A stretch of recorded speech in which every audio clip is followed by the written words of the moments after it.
हमर बहिनी कैसे हम गाड़ी धोके आई हमर बहिनी बाटे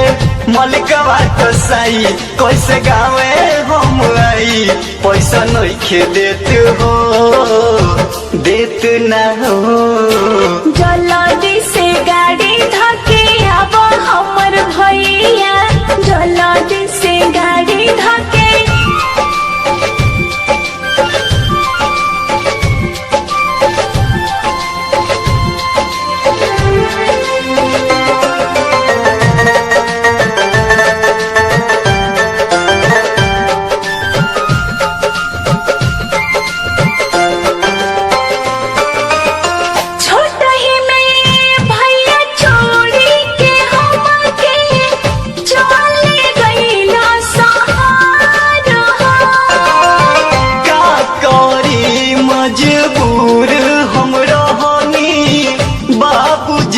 ले गईले छोर हो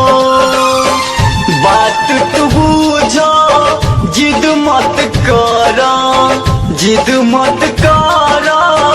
बात तू बुझो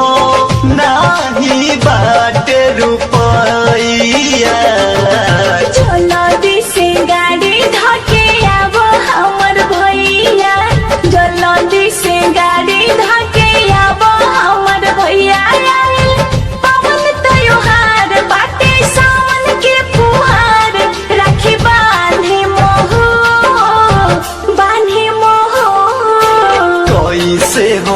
गाड़ी धके आई हमर बहिनी कैसे हम